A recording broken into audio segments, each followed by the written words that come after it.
Yo, what's going on? It's DJ Skandalous here. We're back with some new hip-hop news. For this one, we're going to break down this recent article that's everywhere. Tekashi 6ix9ine believes that there's no difference between him and Tupac Shakur. I'm going to break it down for you guys. Let's get it.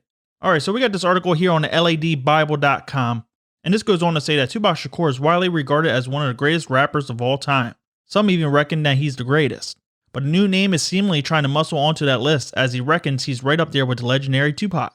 In a wide-ranging interview with the New York Times, Tekashi 6ix9ine, real name Daniel Hernandez, was asked how he compared to Tupac. 6ix9ine pleaded guilty to one felony count of use of a child in a SEX performance in 2015, and went to jail last year for conspiracy to commit murder and armed robbery. 6ix9ine believes he and Tupac share more than just a criminal history. In this interview, he replied, "Is Tupac Shakur loved or hated? Loved. What's the difference between me and Tupac Shakur? I never called a RAPE charge ever." The New York Times journalist Joe Coscarelli hit back saying that Pac put art into this world in which he grappled with his demons and tried to use his rap and help people. 6ix9ine believes he's doing the same thing. He responded, "What am I doing? Maybe it's fun, it's turn up music, but it's not introspective." And then 6ix9ine began rapping Tupac's Troublesome 96 song, which appeared on Tupac's Greatest Hits album in 1998. He went on to say this is one of his biggest songs. What's the difference between this and Billy? And then he rapped, "A born leader never leave the crib without my heater. You're telling me he gave back through his art? You're lying to me." 6ix9ine also said, "I gotta feed what? In 2020, it's relevant. I gotta feed the masses. There's no difference between me and Tupac Shakur." The reporter also said that Tupac was more diverse in his art, which 6ix9ine only makes fun turn-up music. And 6ix9ine replied to this that he can go there, but my fans don't want that. You don't go to McDonald's to get a filet mignon. So guys, how do you feel about this? Do you feel like 6ix9ine is on the same level as Tupac Shakur? Do you feel like he's better? Do you feel like there's no difference between him and Tupac? Now, before I start busting 6ix9ine's chops here, I just want to say that obviously I'm an old head kind of, I was born in 88. I was raised on Ice Cube, Tupac, Eazy-E, Biggie, even DMX and 50 Cent. So that music always has appealed to me because that's what I was raised on. But also, Tupac's music also helped me get through many tragedies within my life, something that I feel like music today does not do. So I don't want to go hate on a new wave of rap just because it's different and I was not brought up on that type of music. Obviously, I know that music of different tastes will appeal to different people. However, for you to say that you're one of the best rappers out or the best rappers of all time, we hear this all the time. Rappers want to say that they're the best, they're the greatest. But yet they bring up Tupac, Biggie, and mostly every other interview they talk about them. If I'm the best in the game, why do I got to talk about people in the past? I should feel like there's no competition. So why talk about it? And I find this ironic that 6ix9ine is actually talking about this right around the time that his album's about to drop. Also, you have Tupac's anniversary of the shooting that occurred in Las Vegas in 1996, as well as his tragic passing September 13th. So it just seems like 6ix9ine trying to troll here, clout chase. And that's what he's known for. He's known for clout chasing. He's known for trolling. He's known more, I think, for his social media relations as opposed to his music. And let's get it straight. Tupac Shakur was not convicted of RAPE. I'm just going to say it like that so I don't get this demonetized. It was actually sexual abuse charge. He actually got convicted of sexual abuse, and there's a big difference.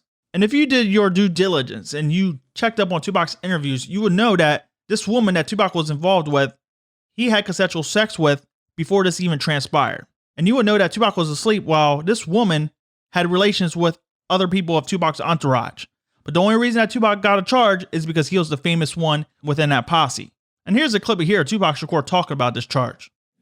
If I'm representing to what they think is that I represent lawlessness and the outlaw mentality, and I represent that thug mentality from the street. So they feel like if they can punish me, then it'll punish people who are not as brave as I am, who don't speak out against things like me, who not scared to walk through the streets with no bodyguards. So they need to put me in jail. These other guys, they don't have to put in jail because they can arrest them on smaller things. They can't arrest me on those small things. They got to frame me. They got to do things like this. They got to have 30 charges and none of them have to do with me. You know what I'm saying? How can you, if you really, while all these cameras are here, everybody goes something to grow on. How am I going to forcibly do anything to a girl after she did it to me consensually? And that's not something I'm making up. That's what they said. They said that. The girl came to court and said, she did this, she did that, she called my hotel, it was good. She said that, not me. Now, why am I going to force her? I mean, this is common sense. But no matter what happens, innocent or guilty, my life is ruined. Can you tell me how you're doing today? Well, I just had to listen to the prosecution's closing argument, and it was just so far from the truth that it really just has me drained at the end of the day. But I'm leaving it in the hands of the jury. I'm learning a lot about people's innermost fears in this trial, because it's not even about my trial no more. It's just about loud rap music, tattoo having thugs. It's not even about me no more. It's about, you know, some nightmare that these people having. She was talking about thug life and all that, trying to... He's definitely guilty. Anybody with thug life tattooed on their stomach is guilty. What type of reasoning is that? You know what I'm saying? We got different backgrounds. We come from two different places. Just because I look different than her doesn't mean that I'm a sodomized raper.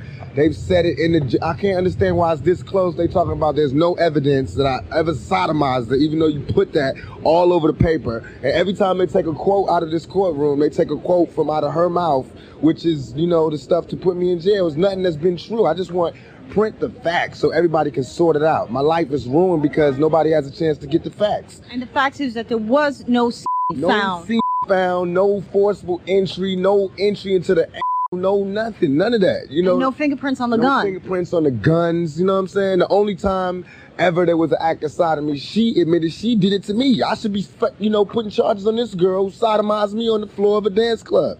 Why am I in court? You know what I'm saying? Get my life ripped apart. But I'm here, I'm gonna go through it just to show that I have faith in the American system. But for me to have faith in the American system, these juries and everybody else has to, you know what I'm saying, play the same role and to keep an open mind. I'm already convicted.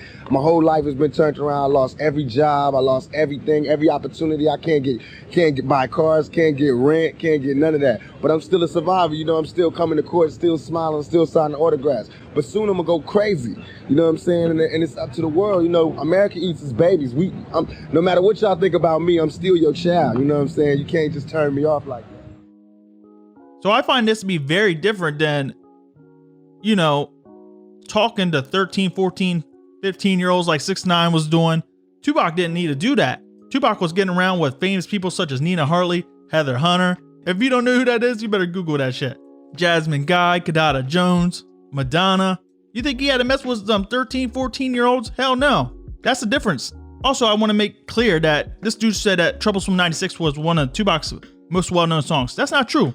Troublesome 96 is a badass song that Tupac recorded right after All Eyes on Me, before the One Nation Machiavelli section. So around March to May of 96. This was for his unreleased album called 100% Black Gold, which had many other tracks on there like When Thugs Cry, Where's My Firstborn, Hit 'Em Up, Mama Just a Little Girl, many more.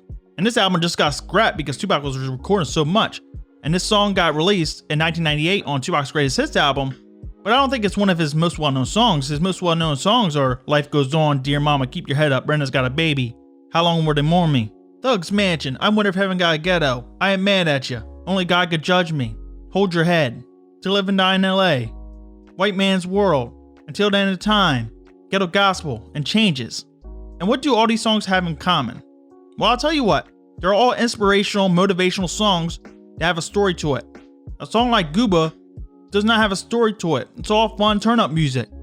So that's the difference. You got Tupac being known for his more storytelling driven songs that are inspirational, that can uplift anybody across the globe, where you have 6ix9ine that's just known for party tracks. And the difference is, like I've been saying, Tupac's music is still played today. You still have Tupac's songs that reach the charts. You still have so many unreleased songs of Tupac still coming out online every year. You don't see this with other rappers. And that just shows you how great Tupac was. His work ethic was legendary, something that no other rapper out today can even duplicate. He has had more albums released dead than alive, more double albums than any other rapper in rap history, more platinum double albums than any rapper in history, and he still has over 100, 150, 200 unreleased songs still. That still has not come out. And yet, he's been dead over 20 years, going almost 25 years soon to be, and he's still more talked about than mostly any rapper in the game today. And when anybody wants to compare themselves to anybody in the rap game, it's always about Tupac. It's always about Biggie, right? They're always brought up. But yet you guys want to talk about you're the greatest rapper of all time, you're the best rapper out there. Why are you bringing up people from the past? Just like if I'm playing basketball and I think I'm the greatest basketball player of all time, I'm not going to sit there and talk about Michael Jordan because I feel like I'm better than Michael Jordan. Why am I going to talk about him? What it says to me is that all these motherfuckers, all these mumble rappers, they're just making music for now, you know, music that is not timeless, that won't be brought up in 10, 20 years, you still see Tupac's music changes back on the Billboard charts after 22 years and 26 years after it was actually recorded in 92. And that's why I think, you know, 6ix9ine is butthurt about this, because Changes, after all that time, you know, being released in 98, being recorded in 92, it surpassed Gooba on the iTunes charts. And Gooba was the newly released track. That just shows me how this dude is butthurt, jealous, and he knows that he'll never be loved and revered as Tupac because he doesn't relate to people on a global level and make that type of music that can inspire and motivate people for years to come in the way that Tupac did. Now, don't get me wrong, you know, I like some mumble rap, okay? It's catchy, but I don't sit back and try to gain an understanding and see how that music will fit my life and help me in my life like I do with 90s rap. But I just hate it when these Fruit Loop rappers, all these rappers that copy and mimic one another with face tattoos, putting little in front of their name, copying the same type of beats, having hooks all over their song that is the majority of the fucking song, want to talk trash and call Tupac's music, Biggie's music boring, just because they can't understand the fucking lyrics, can't understand the story to it, can't come up with those type of bars to save their life. And I know I'm gonna get all these little kids in here that are gonna hate on my fucking video, dislike, I don't give a fuck. This is some sucker shit. You know, you gotta come in, you gotta compare yourself to Tupac and talk about a RAPE charge when you don't even have the facts. He was never convicted of that. But like I said, all these motherfuckers are jealous because Tupac's music is more relevant now than ever. You see Changes back on the charts. You see Tupac's Greatest Hits album from 98 overthrowing all these albums on the iTunes charts back in June. Now, don't get me wrong, all these little kids are gonna say, well, Tekashi got a billion views. Tupac only has 300 million. Shut your bitch ass up. Views don't mean shit, especially when you don't have the artist here to promote his craft, to go on tours, to actually make videos promoting his album and these releases. And the other thing that's different is your songs are new. They haven't released a new Tupac song since 2006. But Tupac still has so many unreleased songs, they could drop something today, tomorrow, and it could blow up. But they don't know how to manage his catalog right. They don't know how to manage his social media right. That's the difference. Now, I will say that Tupac was definitely a hothead. You know, he was in the news a lot. And Tupac basically invented the art of trolling because he trolled Biggie for all of 96. Getting him with his girl, taking pictures, telling his girl that, you know, they're there to make music, but, you know, he was basically clowning Biggie. He did that whole trolling shit way before. Lil 6ix9ine was in diapers.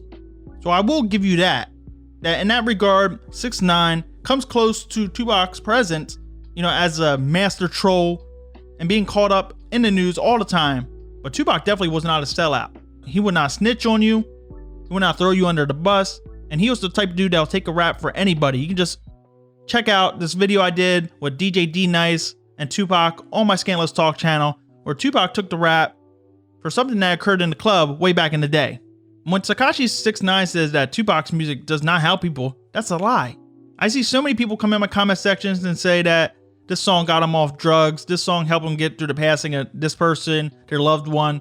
I actually had a Tupac song sync with a baby's heartbeat, and then one of my songs helped a girl from Australia. She was 9 years old and she was being bullied. She felt like ending her life, and she found the song and it gave her hope and inspiration. This is something you don't see with other mumble rappers say. You don't see it with Lil Pump, Lil Uzi, Lil Yachty, especially 6ix9ine. And Tupac always gave back through his craft. You can find so many stories on Tupac meeting up with fans, basically doing a make-a-wish with a terminally ill child whose last wish was to meet Tupac Shakur. Tupac flew out to Maryland to see this kid. And Tupac also went to prom with a fan. So Tupac always gave back throughout his whole career.